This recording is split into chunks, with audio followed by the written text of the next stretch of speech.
Welcome to the Siga Network podcast. I am your host, Huii-chin. Today, we explore the world of Australian expat advice with James Ridley, Managing Director for the Asia Pacific region at Atlas Wealth in Australia. James combines his accounting background with deep expertise in investment, retirement, and cross-border tax planning. In this episode, he shares his evolution from tax accountant to expat specialist, the strategies that help Aussie navigate global moves, and why holistic planning matters more than ever. If you've ever wondered how to turn mobility into opportunity, this conversation is packed with answers. Without further ado, here's my conversation with James Ridley.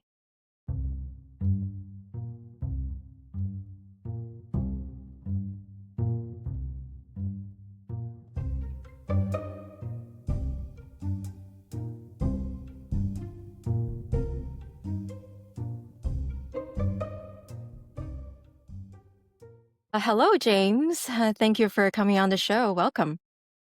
Thank you for having me, Huii-chin. It's lovely. It's Friday here on the beautiful Gold Coast back in Australia. So I'm very excited to be on this podcast. So I'm really excited to have this conversation because even though you and I have known each other for a couple of years, we actually never talked about, our background, how we got into financial advising, especially working with expats or in cross-border planning. So I would love for you to tell us a little bit, start with, what got you into the field and how did you get specifically into working with expats? Yeah, it's a really good question. And I want to say I kind of fell into expat financial advice. Originally, quite a long time ago, I'm not that old, I should say, but a few years ago, I used to be a tax accountant. And the firm that I was working in actually had exposure to a lot of Australians that were living and working overseas. And when I was a young tax accountant, I didn't pick up on the fact that things were a little bit different for those type of clients, especially how assets are taxed or aren't taxed and treated. Probably where there was a bit of interest initially, but I wasn't financial planning. I wasn't doing any wealth management. I was still on the path to becoming a CA or a CPA accountant. I did become a little probably disillusioned with being an accountant, and I've got nothing against it being an accountant, don't get me wrong. I think the firm I was at probably didn't help that as well. And then I transitioned over to financial planning, where initially I started working for a firm called Xana Super, and they were a big sort of a retirement firm. Probably, I think at their peak, they probably had about 50 to 60 staff in the same office. So they're quite a large firm, I would say. And then after that, I sort of wanted to grow my career a bit more in financial planning after I'd done my master's and wanted to progress more. So I saw that Atlas Wealth back in 2017, they were hiring, and what I did like about the firm is very niche, Australian expat financial advice. Hadn't actually seen another firm dabble in it before at all. So I thought, oh, that's really exciting. And then I thought back to my days as an accountant, and I was like, oh, that would actually be the kind of area that they're providing advice on, two-dimensional advice. So they're focusing on the Australian side with them being a non-resident for tax purposes, but obviously helping where they are in the world as well, whether it's Singapore, Hong Kong, US, the Middle East, somewhere in Europe. So that's when it really piqued my interest. And then I went and had a meeting with the managing director at the time, which was Brett Evans, who's now my business partner. And then I was successful in obviously joining the firm. And then after being with Atlas Wealth for a couple of years, I had a first couple of big years with bringing on new clients and sort of growing my client book under the banner. And at that point in time, I think I was capturing a lot of the new inquiries as well. So it allowed me to grow my client book very, very quickly. And it was sort of baptism by fire, to be honest, learning all these new concepts along the way about how to provide Australian expat financial advice. And it really turned the stone over with learning so much so quickly. I think there was a lot of times that I had headaches because I was just learning so much. It's like turning a fire hose on your brain, to be honest. So that's sort of how I moved into Australian expat advice. Originally, I wasn't doing it, but I had some exposure back when I was a tax accountant. And then over time, I sort of fell into working for Atlas Wealth. And then over the years, I've bought in more and more and become a director now. Now I manage the Australian office with probably about 10 staff underneath me. And then we're growing the firm here really aggressively, and we focus on the Asia Pacific and the Americas side, so APAC. And then my business partner, when I bought in, that opened up an opportunity for him to move over to Dubai. And we got licensed locally in Dubai through what's called the Dubai International Financial Centre, the DIFC. It's really interesting over there. It works on these different zones. So we're regulated over there by what's called the Dubai Financial Services Authority, the DFSA. So we have our local license over there, much like a lot of probably the Seeker Network having their licenses locally. I think a good example is probably Avrio, licensed in Singapore, but also licensed in the US. That's terrific. So we're licensed locally in Dubai, but that helps us carve the world up in half. Europe, Middle East, Africa's EMEA. So much friendly for the time zones, that's for sure, for our client meetings. Yeah, yeah. And it is, I guess, known in, the expat circle, you meet Aussies everywhere. Wherever you go, there's some Aussies. Yeah, well, I mean, I think you can always pick out the accent, to be honest. I think we have one of those really distinct Oka accents where even if you just, I think even when I was in Singapore recently, and I think I went out to, it was Baker Street. So it was a restaurant by Jamie Oliver out of the UK, and really good, cooked beef Wellington. And like, was sitting at a table, my wife and my 3-month-old son, and we were eating, and just to the right of us, you can pick up the accent. And then 2 tables down, there's a bunch of Aussies, and they're also getting pissed and being very loud. But you can just pick us out. But yes, Aussies, we are everywhere. Yeah, I think that speaks to the great need, even though it sounds very niche to work with expats. I think Australians probably have, in percentage-wise, maybe more needs to deal with this cross-border type of work. And yeah, and I didn't know that you actually, when you started financial planning, you went directly into expat work. So I'm curious if you ever thought about a difference, if you just work with, I'm sure you probably also have some local clients now has no cross-border to plan. What is for in the Australian context, what are the main differences between planning locally and planning for Aussie expat that likely to go different places?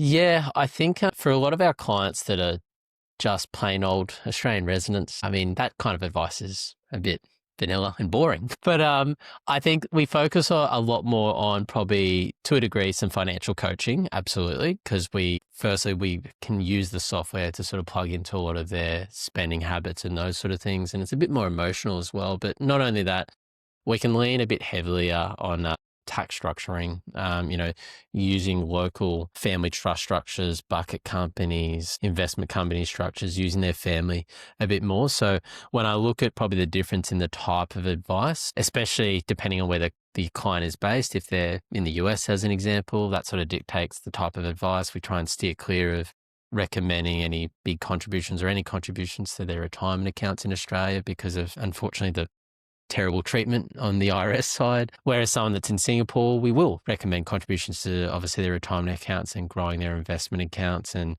leveraging property to buy more property.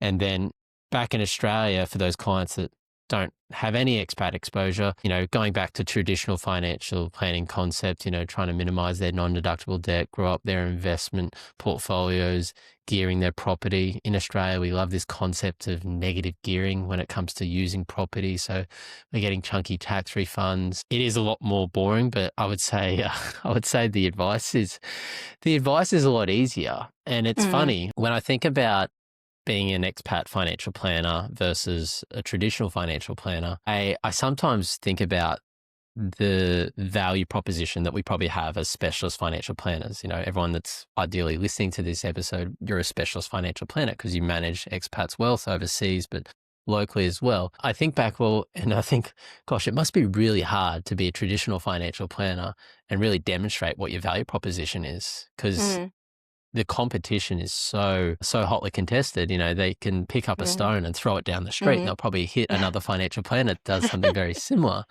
So I think we're quite lucky in the fact that we are specialist financial planners, because it makes our job and how we probably present our value proposition a lot easier as well. But I would say that the difference in advice aspects from your traditional to your non-traditional, being someone that's living overseas, is we factor in the fact that they're non-resident for tax purposes. what that might change in terms of the strategy. So Mm, in Australia, if they're a non-resident, then things like a brokerage account, an investment account, that's not taxable by mm, the ATO at all. And depending on mhm, where they are in the world, it might also not be taxable on that side, such as Singapore. If they're in the US and they're on a simple short-term work visa, as long as we're not crystallizing any capital gains, we don't need to worry about the exit tax. So it's like, oh, great, this becomes a unique tax vehicle or investment vehicle to build wealth tax-free. And then when you're coming back to Australia and you cut ties with the US, how do we preserve that wealth? So that's when we say, oh, great, let's set up a family trust and in Australia, and we'll do that after you've cut ties with the US because we don't want to have any foreign grantor trust or mhm, anything like that. But then we transfer the investment portfolio into the trust, and mhm, now we've got the ability to deem income and deem capital mm, gains to the individual and the mhm, family with the lowest marginal tax rate. So that's when that mhm, traditional financial planning comes into it when they're mm, repatriating. But mhm, when they're overseas, I think we try and keep things relatively simple, but we mm, layer everything with that tax planning, the fact that they're a non-resident. What does that mean? And then the two-dimensional side is like, oh, hang on, you're in the US tax, you're in the US tax web. mm, That's a bad idea. We won't do that because we know how the IRS is going to tax that. So we try and keep things somewhat simple if they're in the US, but still building wealth in a very tax effective way. And that's when obviously we try and lean on local advisors in the US, local tax accountants that we've got some good relationships with that provide us with some, I guess, synergistic advice and value in the background to be able to really help those clients. I love a day where I would be able to get an office in the US, and it's definitely something that's on my bucket list.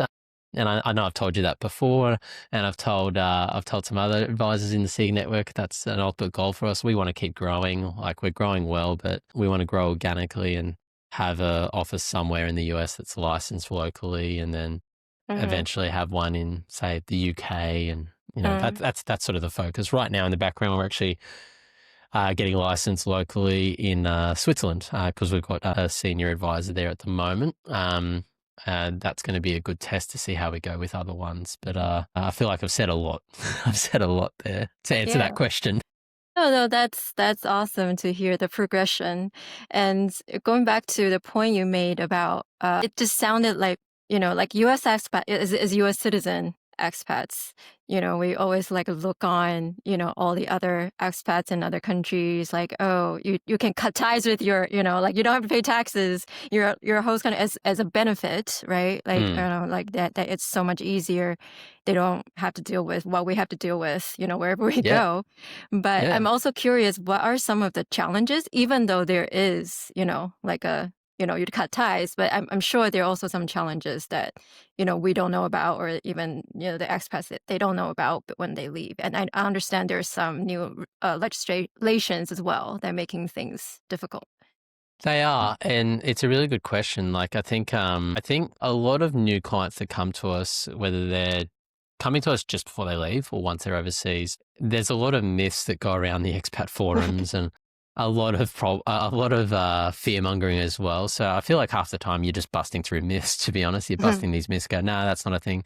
Some of the challenges when you're first setting up probably a strategy is a lot of clients, depending on what they've been doing already in Australia, they're unaware that there can be exit taxes out of Australia as well. So Mm, it's navigating that. And we've got this concept of deemed disposal in Australia, which is a bit of a challenge if the client's been running a large investment portfolio for a while, and it can also be applied to, say, their employer RSUs and other things. I was speaking to a gentleman 2 days ago.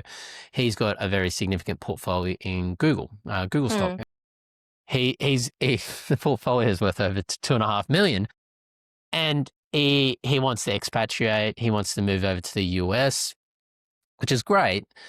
But he also wants to sell down a large chunk of his US Google stock. And I said, do you know what the exit tax is here? Have you been through the deemed disposal conversation at all with your current Australian tax account? And straight away, oh, what's that? No, he hasn't told me that. And you're like, okay. And then the next question I ask is, well, how long have you held the Google stock for? And he's like, oh, it's about 8 years.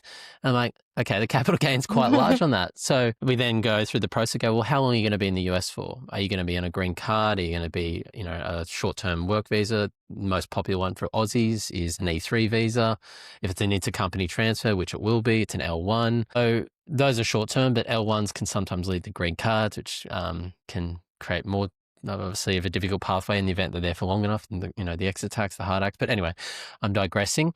But the challenge here with this client was they want to reset their Google stock portfolio to be diversified.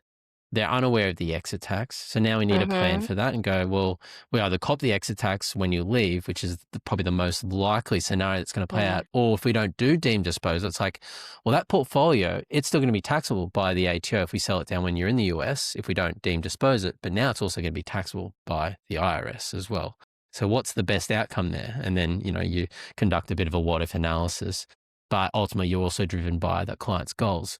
So it's a challenge because you want to obviously improve the client's situation for the long term. Does that mean paying $200,000-$300,000 in tax now? Or does it mean breaking it up? Does it mean doing nothing with it? But then you're like, oh, hang on. It's not a sensible strategy holding, a very large, significant portion in one stock. And we've seen how quickly the tech sector can change. I've never seen before, especially in the last couple of days, so many share markets holding their breath on NVIDIA earnings. It's just remarkable. And it was a good litmus test on the AI theme. So one of the challenges is probably busting a lot of those myths and running through the exit tax with clients. There's a lot of big legislation changes which have happened, especially over the last 5 years. We're still finding people that are unaware that they're no longer entitled to what's called the main residence exemption if they sell their former main residence in Australia. But if they're an expat at the time, so a non-resident for tax purposes of Australia, they now pay tax on that transaction. And that can be quite significant. That's one of the challenges where an expat leaves, they think they're doing the right thing, maybe consolidating their assets, selling, and then we're coming and go, no, don't do that. This is the reason why. The most recent sort of legislation change that they're trying to update in the background is our tax residency rules. It's been toing and throwing for the last couple of years because our tax residency rules are off the 1936 Tax Act. I think we're all still getting around on ships back then. But the tax residency rules are so old that there's so much grey in them. You got your primary test, which is sort of that resides test, and then you got the secondary test, your domicile, your 183 day, and then you've got the government superannuation test. And they need to update them. They need to sort of make it a bit more clean cut because there's a lot of grey in there. And because they are so grey, you still have conversations where someone might think they're being very clever with the tax residency rules and saying, hey, listen, I arrived in January, so I was only in Australia for 183 days for the last financial year for 180 days, but I'm still in Australia and then I'm leaving in December. And then you're like, okay, that's probably part one. Part two, what's your economic ties look like? What do your family ties look like to Australia? And my kids they're in school at the local state school in Australia. It's like, okay, that's probably not a good thing for residency. Currently living out our main residence, which was previously rented out. You're like, oh God. And it's like, okay, what about your partner? It's like, oh, they're working here as well. I was like, well, how the hell are you a non-resident? So, and the example I just gave is it's a call I had last week. It's a gentleman who's come out of Singapore. He's got a very large payout and exit tax exit event happening next year, and he's thinking, he's being very crafty. He's like, oh no, I'm a non-resident because I haven't been here for more than 183 days. One of the challenges, I think we can also be the bearer of bad news for a lot of our prospects and clients. Definitely. I said to the guy, and I'm usually very honest and transparent with prospects because that's just who I am. So I say, listen, if I'm being honest, if I was the ATO right now, I look at your situation, you're an Australian tax resident, no question at all. I said, if you want to keep your non-residency, get out of Australia, don't come back, set yourself up like you're someone that isn't coming back, you're here temporarily, your cards. So I guess what we're lucky as part of the Atlas Wealth Group is I can now pass him down to Ben and the tax team, and they can have that residency briefing and run through sort of why he's a tax resident and why he needs to get out of Australia for this forthcoming payout in 2026 or 2027. But that is, I'd say, one of the challenges I also believe that we face with, because we know everything so well, we often bring bad news to maybe prospects who, God honest truth, they think they're doing the right thing, but they're unaware of the consequences. So one of the challenges is, I think, presenting the consequences that their current situation has sort of dictated. But now we have to work out, well, how do we plan out of that? How do we plan around that? I think when our tax legislation changes in Australia and probably in the US as well, when it changes, and it changes, say, for foreign resident investors and those sort of things, it actually creates more problems for our clients, which isn't a bad thing, because by creating more problems for a lot of Australians living overseas, it gives us a lot more work. It really does. It actually increases the inquiries. And what's probably quite unique, especially over the last 5-6 years, we got busier through COVID-19. We didn't sort of wind down work. We actually got busier. And I think that's a really, really unique thing, where you have a business model which is very digital in the way that we talk to our clients. We didn't slow down work. We didn't put people on half pay or anything like that because of the unknown of COVID-19. We were hiring, we were building because we got busier. So it's nice having a business that sort of is a little bit different, that is almost shielded against those kind of unique economic events. Especially when you look at probably the US, and US has gone through some interesting times the last 5 years since COVID-19. And I won't get into a debate about it today, but like through COVID-19, you had a lot of clients that are in the US or Singapore, and they're being made redundant and go, I've got to come back to Australia. What does that mean? I've got all these assets here. How do I plan through that? That's just a quick example. But that's probably a good little insight into some of those challenges. Yeah, definitely. And I think through those challenges, I know one of the very unique thing Atlas bring is you have these within your office, you have even this niche. You mentioned, like having a residency, consult, just like on Yes. that particular type. And I know you have, like mortgage office, helping people specifically because expat has different rules. They might not have enough credit history or that kind of thing. So tell me a little bit about, like all those unique offices that, you set up Yeah. specifically for expat advising. Yeah, absolutely. So like over the years, as we've continued to grow Atlas, we've obviously found the need that, we need a good expat specific accountant that speaks the language, understands non-residency, when someone is a non-resident, and all the things that sort of drip feed after that, all the different branches that means to that client.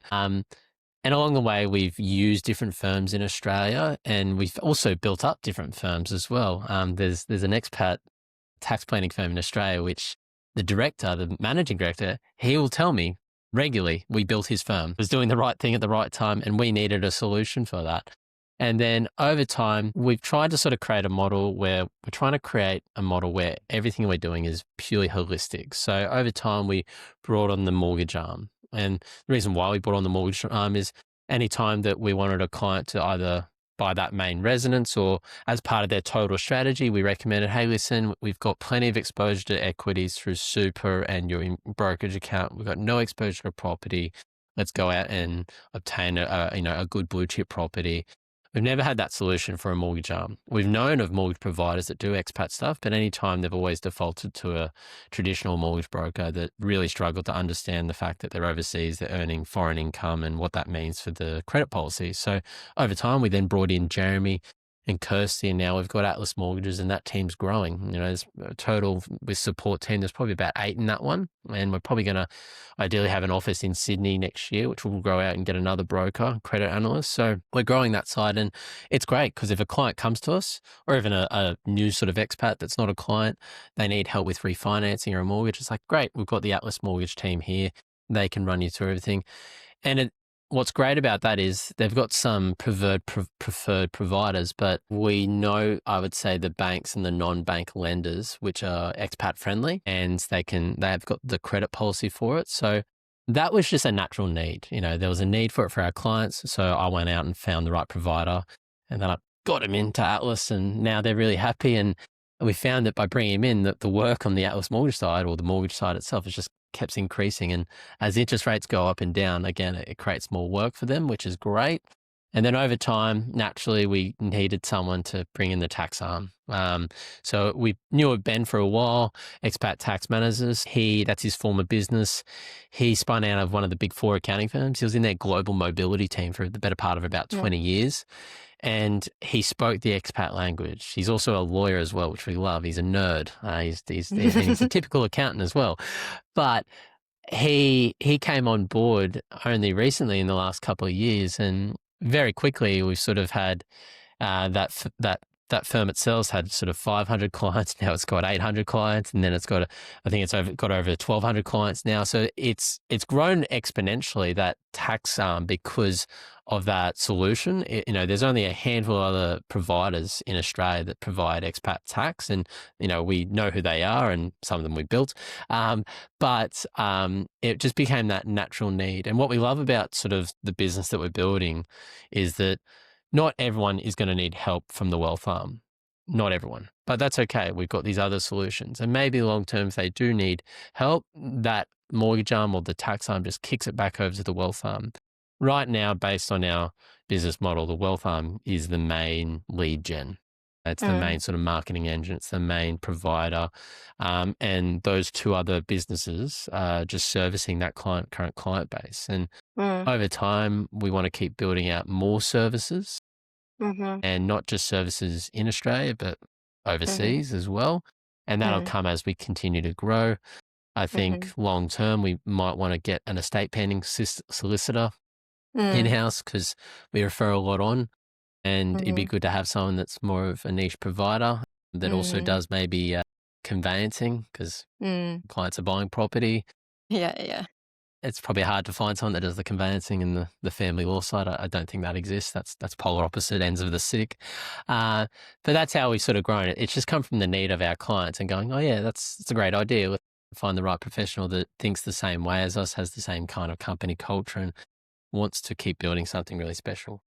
Yeah, it's interesting. I would love to hear even a little bit more about how you make that decision, right? To obviously started with we know clients need these specialists for these things, and there's so many needs. Let's, start our own services for that.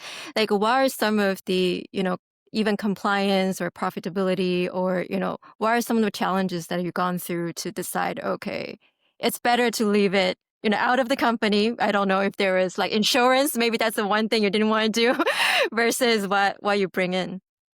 Yeah, actually, it's a good point. You mentioned insurance, so let's touch on that. So, like, we don't provide insurance advice in terms of your life, your disability, income protection, your critical illness. It's not even on our license. The reason for that is a lot of providers in Australia, as soon as you say that they're living overseas permanently, they're not here, they turn a blind eye. They're like, nah, we're not going to look at them. We won't assess them. We won't even let you go through the process of underwriting. So insurance seems to be a bit of a time-wasting exercise for our firm, because a lot of the insurance won't look at them, and a lot of the time it can become invalid once they're living overseas for more than 3 years. We refer that on to a local business in Australia called Sky Wealth. They're probably one of the biggest insurance-only firms, but anyone we refer over to them, they're like, this is hard work and we're not getting a solution for them. So we're like, okay, it makes sense. So Yeah. that sort of ruled out insurance. Go, great, insurance, not part of the firm. We're not going to add that to our license, so I don't have to worry about the PI insurance on that. Bringing in the other two firms, like the accounting side, and then they are separate entities, but they are under the Atlas Wealth banner. So in terms of their own insurances, their own licensing requirements, it's separate to the Atlas Wealth Management firm and entity. And it's really the only way we could do it. We didn't want to muddy the waters with the wealth arm having its own license and its own PI insurance, but then you've got like the tax arm underneath it. So they're somewhat, I guess, what you'd refer to as like silos. They are silo businesses. Ben manages his team. Jeremy manages his team. Myself and Brett are owners within those businesses, because we're, I guess, almost the main lead gen engine, and we're building them up and dragging them up with us as well. And that works relatively well. In terms of like what we demand from those businesses, not much. We're just trying to create something really special, to be honest. So those businesses, they run relatively profitably, and I wouldn't be able to give you the exact sort of percentages, because I think if you look at a tax firm that's doing income tax returns, we know that any firm that's just doing individual tax returns, it's a volume game. Like, you need to have a very large amount of income tax returns to generate an okay profit to pay yourself a good wage. And that's a known. And if you want to scale it up, that's when you outsource, and maybe you'll reach out to India or Sri Lanka to give you that back-end support. You get your main profitable, I suppose, clients from doing trust tax returns, business advisory as well. That's where there's a bit more profit, and the effort's there, but not as high. Conversely, you look at sort of the mortgage arm. Mortgage arm, it is a volume game, But the great thing about mortgages is you slowly over time build a trail. So much like, I guess, a financial planning firm building ongoing revenue, you build up a trail.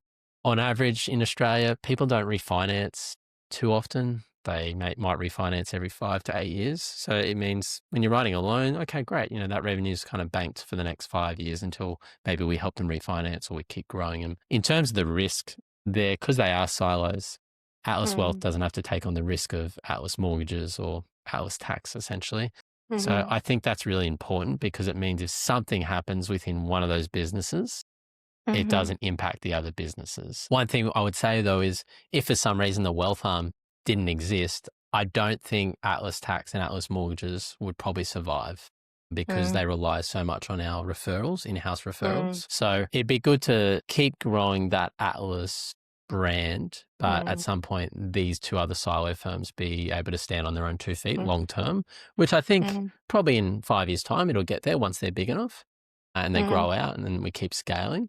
But we mm, try and have them as silos because it de-risks each different type of mm, service. That's really mm, important. And when each mhm, business has its own PI insurance, what we pay in PI insurance in mm. financial planning is stupid. It's a wage essentially. Yeah. Yeah. And anyone that has PI insurance in Australia, they'll get it. You'll get it Mm, obviously based on the US side. mhm, mhm, And that becomes a significant cost center for when you're hiring advisors as well. So yeah, that's mhm, probably the best way I can answer that response. In mhm, in the advice firm, like I think the way that we look at advisors, we try and work off about a 40% profit margin based on what they bring in, their cost center as a wage, as the tech that you have to employ, the licensing requirements, the CPD.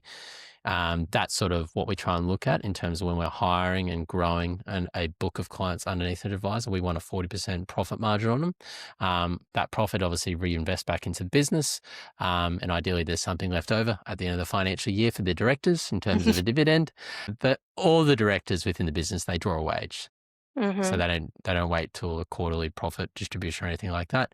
They all draw a wage, and then depending on how each quarter and each year's tracking, that's when we decide whether we pay any dividends or not.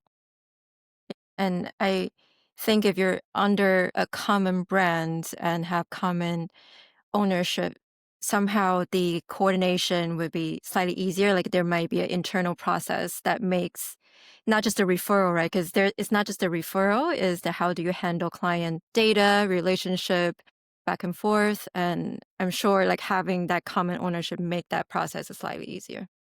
It does. It certainly does. I'll say this though, like regardless of having some common ownership, every business has like its own set of like Mm, software, CRM. Like mm, mm, as you know, like financial planning software might be mhm, really, really different to the software they use in in a tax business. Like a mhm, lot of tax businesses these days are built off Handysoft or Xero, mm, but we mhm, can't use Xero within our financial planning arm at all. Like it's different.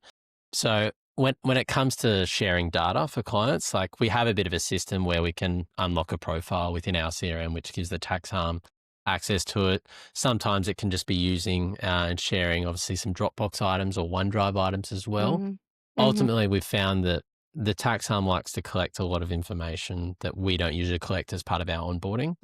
mhm. And it's the same with like the mortgage arm. We can give them access to a lot of client information, which is great, easy to share information as well.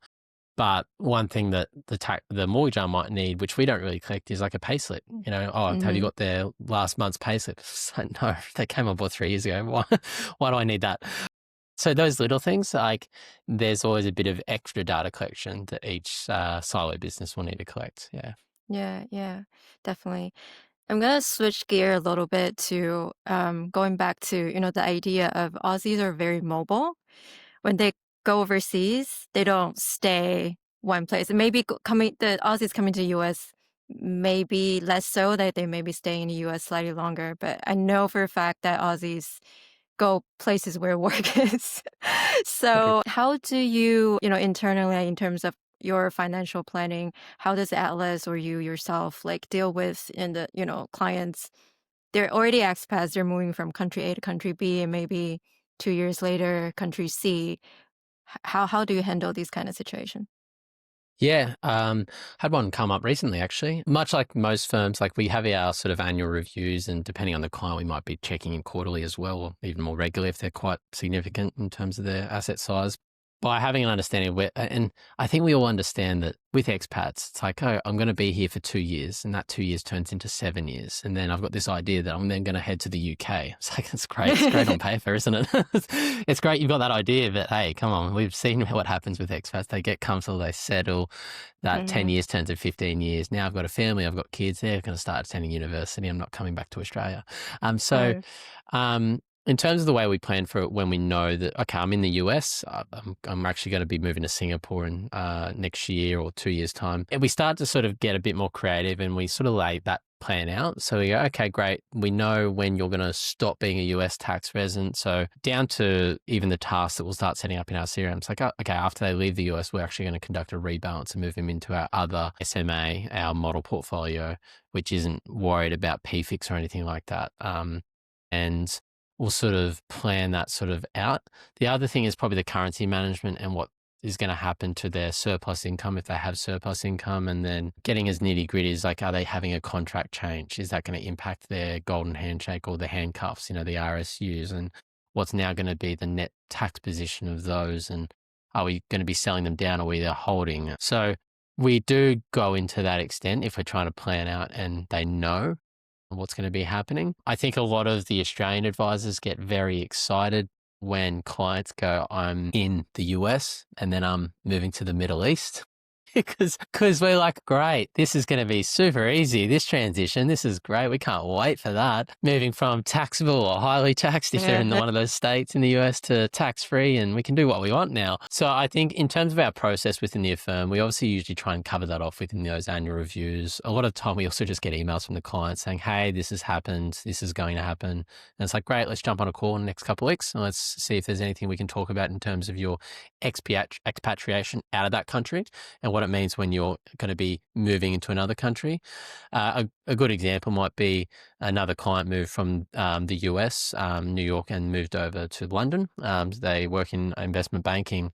And the UK has just gone through this process of updating their foreign income sort of regime. This is called the FIG regime, and how the first couple of years, you've got a bit of time to sort of clean up your overseas assets and your different international investments and other things. And then after that sort of 4 years, things just become taxable.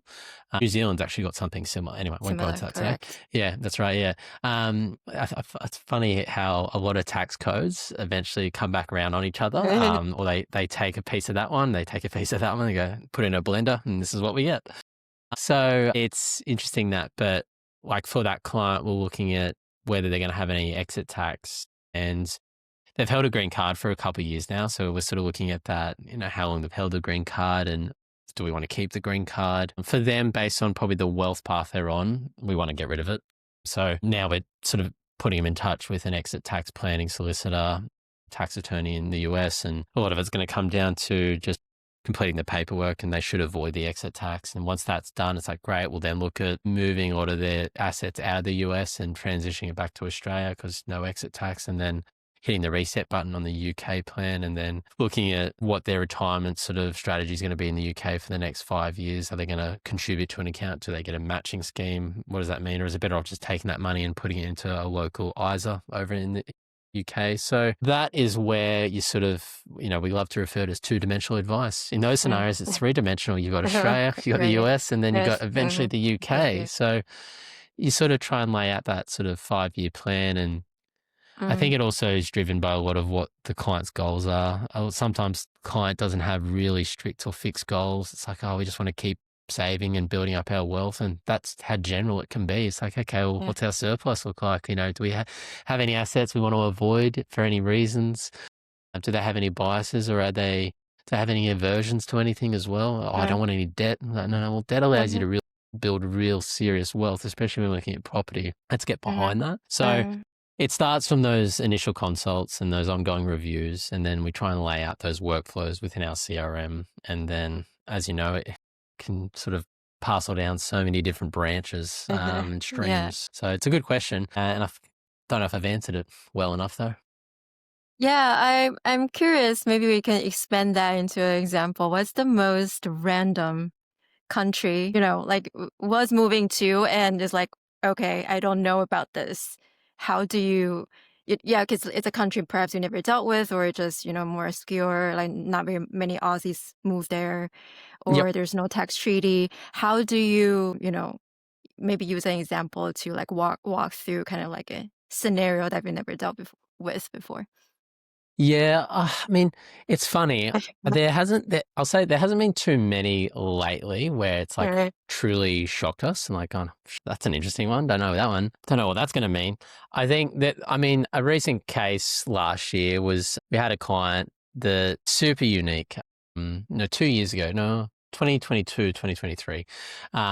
They lived in Moldova. So, mm, I hadn't come across Moldova before. mm. So I don't know if you Me. had Huii-chin, but little country in Eastern Europe, really close Mm, to the Russia-Ukraine mm, conflict, and mhm. just such a unique client profile. Um, the wife is a master pianist, and they run an online education academy for those that want to learn piano.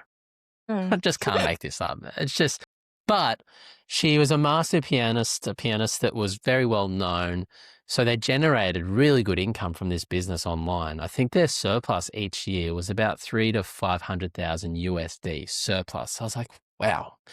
Uh, mm, the client, the husband, he was sort of the whiz behind the online academy, the IT side, the SEO, all that sort of stuff. And with all the conflicts happening, the plan was to be in Moldova for a very long time, stay there, not necessarily retire there, but stay there for a while. And then we they wanted to somehow work out a way to reduce their taxes based on them living in Moldova. And so we go, well, have you considered any of these online residencies where you set up the business somewhere else and you funnel it through there? And that's where Estonia came from in terms of the mm, conversation. It's like, oh, have you considered the e-residency? You set up the business there, your maximum tax rate, I think, is 20% or maybe less. You fly over there, you set up your business accounts, and then you get super creative, and then you just remit what you need. Everything else you can send back to Australia and invest. So we went down that pathway with them, and it worked for a while. It worked for about 2 years. And then after staying in Moldova for such a long time, but all this conflict that was happening with Russia and Ukraine, and I think at one point, the client was like, oh, there was bombings 80 kilometers down the road. So that's like I'm on the Gold Coast right now. It's like down in, up in Brisbane. So that's pretty scary. And when they started happening more regularly, he's like, I think we're out. I think we're leaving. I think we're going to either come back to Australia or come back to somewhere else. So they ended up actually choosing New Zealand. mm.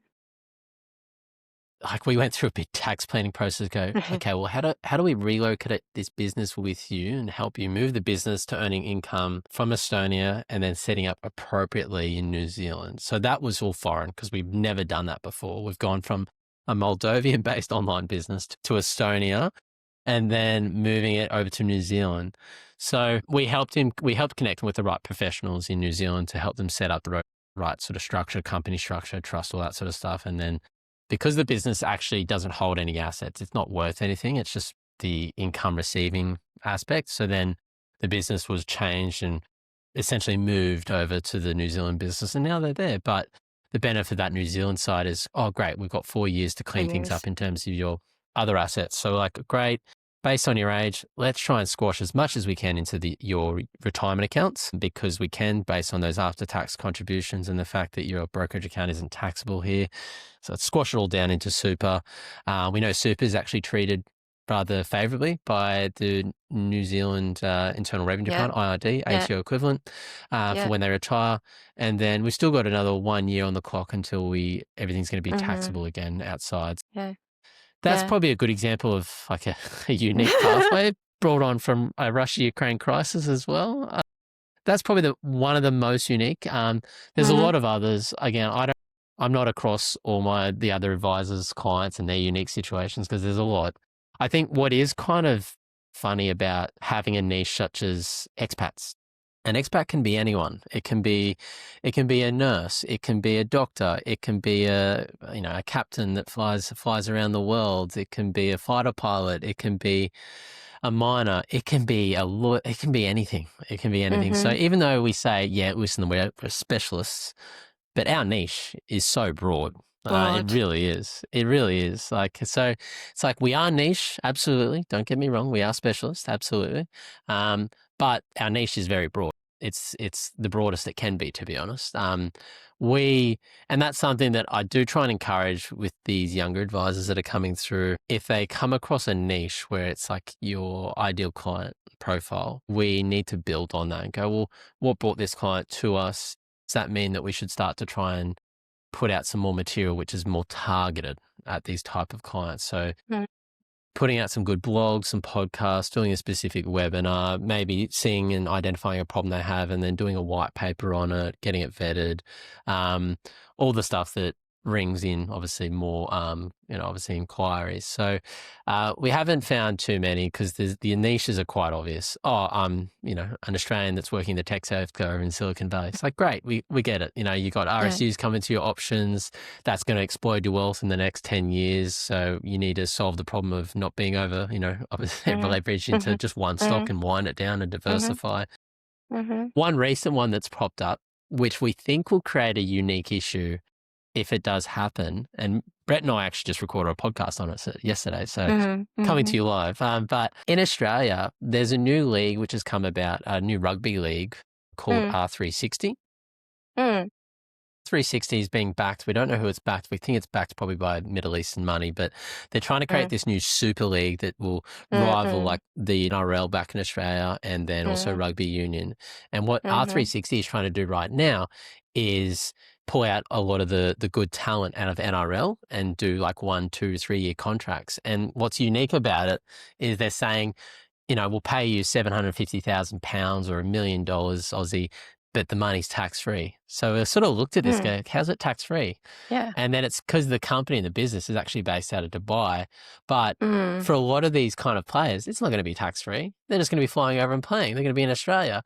So we did a episode on unpacking it and what those players would need to do for it to be tax-free, cutting ties, non-residency. Yeah.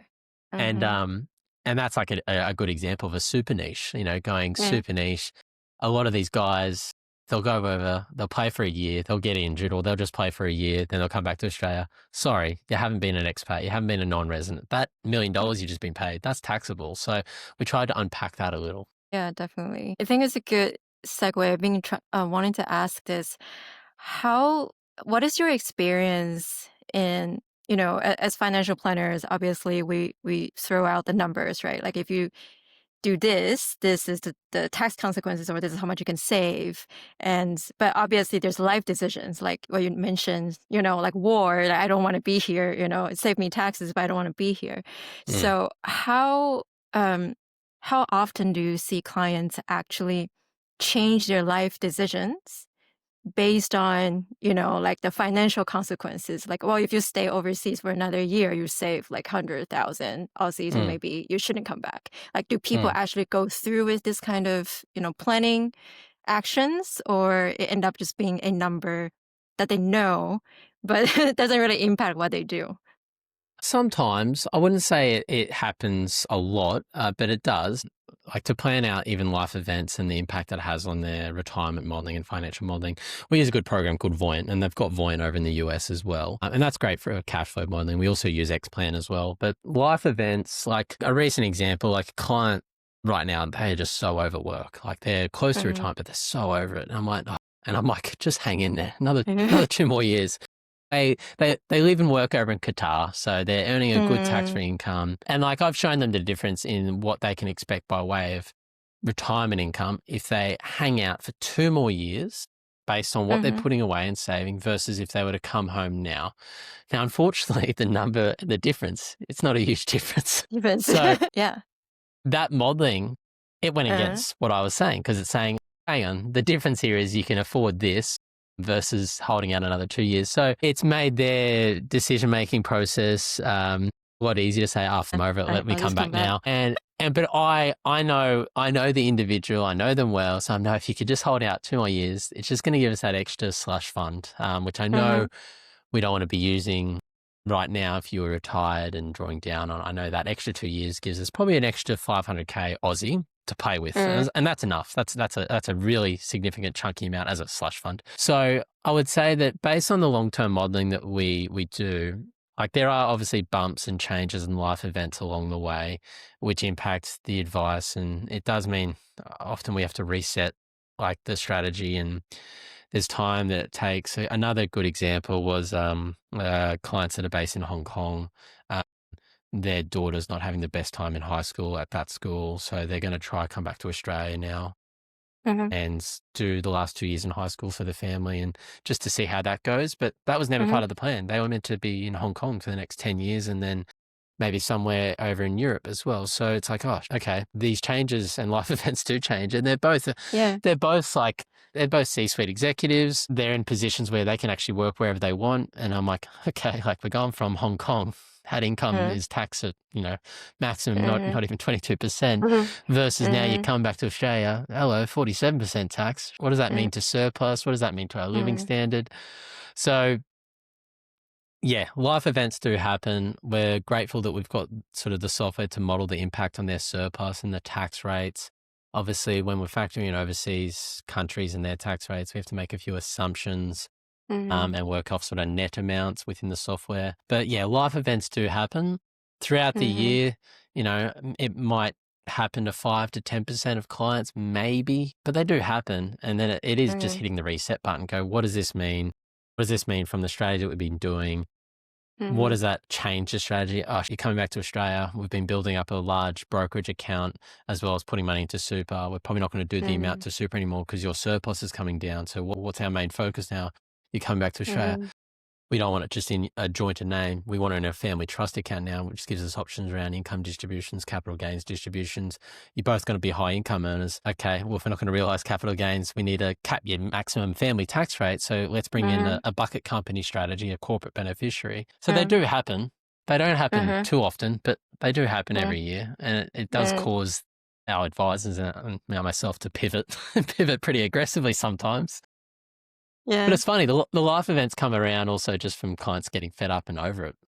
And then Mhm. you're sort of trying to lean on more the coaching side of financial planning and being a trusted advisor to this person and just saying, listen, I know it's hard now and you're not in Mhm. their shoes. You can't relate to them. There's that Mhm. client I was giving you an example about Qatar. Yeah. They're 65.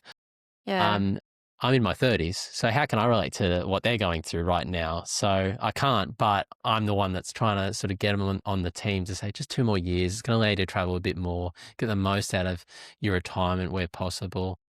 Mhm. Coaching that comes into it, you provide the data and all that sort of stuff as part of that. Mhm.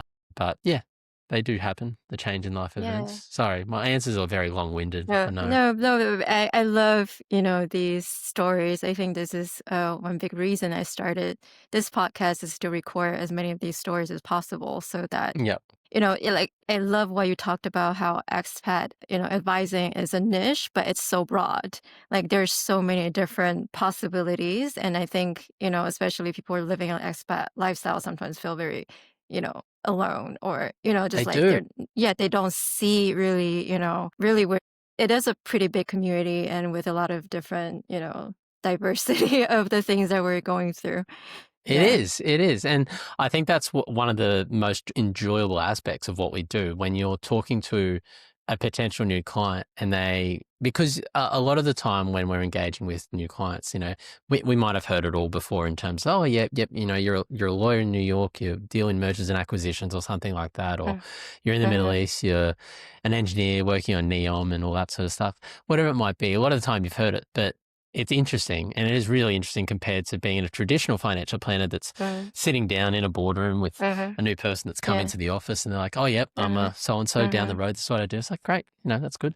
But you also really enjoy those conversations you have where you hear for the first time a really Mhm. unique career that they're working and they're working somewhere around the world and you're just like, holy hell, that's super Mhm. interesting. Mhm. Yeah. We hear a lot of interesting things here, but that's the one that Mhm. takes the cake at the Yeah. moment. And then you're like, tell me more Mhm. about it. And so I think that's one of the really enjoyable aspects of what we do. Like I talk to my colleagues that are traditional financial planners and they tell me what they're doing. I'm Mhm. like, oh man, like, no offense, that sounds boring as hell. like, Mhm. it's like you guys just don't get it. Like that's so. And I think there's a lot of traditional financial planners. They don't have a really good understanding of what we do as well and the conversations that we have. And they put in the 2 hard bucks and say, here you go. And they probably miss out on a lot of probably really good financial planning. Mhm. But I guess that's why we are the specialists and that's why we enjoy what we do. But yeah, there's so many stories we could talk about. Yeah, yeah, definitely. But to wrap up, I would, you sort of alluded to, like some advice you would give for young, financial planner. But I'm curious, why are the one thing, one advice, so one thing you look back to, like your progression for a planner. It doesn't have to be young, but people who are Yeah. thinking about coming into cross-border work. Yes. Yep. What some of the advice that you would give them? It's a really good one. And like, I feel like I've had this question before for like our PY community. Mm, And I think trying to find good mentors is something which isn't looked into probably mm, enough for younger advisors coming up in general. Cross border, it's even harder because, as we know, specialist financial advisors that provide 2D, 2-dimensional, 3-dimensional, 4-dimensional advice, it's very rare. That's why there's those little communities. But finding a mentor, whether it's a unique tax account that deals with, cross border stuff or financial planners where if you can have 30 to 45 minutes of their time every month where you're just having a conversation like this, you're sharing stories, they're sharing stories and what they learn from that. What does that mean to be a non-resident? Why are they missing out on these tax concessions? What does that mean? I think finding good mentors is something which will give you a terrific insight into coming up in cross-border advice and being able to share those stories. That would definitely be the advice I'd give to a young advisor. I know it's probably, a really common one, but like what you can learn from someone that's been doing it from 20 to 30 years is going to be a ton more than what you can find on a podcast or some sort of article or a textbook. If all else fails, tune into these kind of podcasts and episodes, find another firm that does it, read through their obviously articles and all the content they pull out, because that's going to give you a really good insight into probably the type of advice that firm provides based on the content that they spit out. But I think if you can find a good mentor that's 10 to 20 years ahead of you, it also means that when you get into that industry or as you come into that industry or that particular set of specialist advice, you're not going to be disillusioned because you've got good mm, insight into it already and what it means for your career. I think mhm, too often young advisors or just young individuals, they do their university degree, they've had no exposure, no work experience, no internships. They go into it, they hate it, then mm, they change mm. tack. So anyone that's Yeah. even doing university that wants to become a specialist cross-border advisor, find a mentor, do some work experience, get an internship, even if it's unpaid, do it. Looks great on your CV as well. It's definitely what I look at when they've had work experience. It means a lot more because it's going to help build up your own networking as well. I think trying to find a good mentor that Mhm, is 10 to 20 years ahead of you, and then sending them a message on LinkedIn, go, hey, could I just pick your brains like once a month, 20 minutes, like just something small. mm. It's also really flattering if that person gets that kind of message. You go, oh, wow, like this person wants me to be a bit of a mentor to them. Obviously, they must think Mhm, highly of me. So mhm.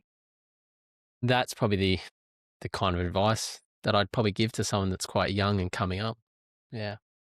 Yeah, and I think that's a perfect end to our conversation. This is why we're recording this. Hopefully, this acts as a mentoring session for, some of the people who are, looking, peeking through the door and wanting to know, cross-border advising is like. So thank you so much, James, for and talking with me today, and I No hope you have a worries. great day.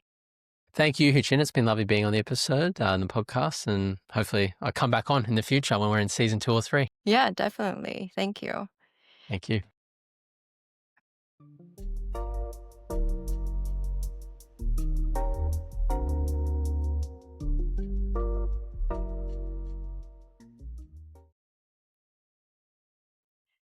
Thank you for tuning into the Siga Network podcast. This show is produced by Jeffrey Benalisha. You can find more episodes on thesiganetwork.com/podcast. Don't forget to like, share, and subscribe on your favorite podcast app. Until next time.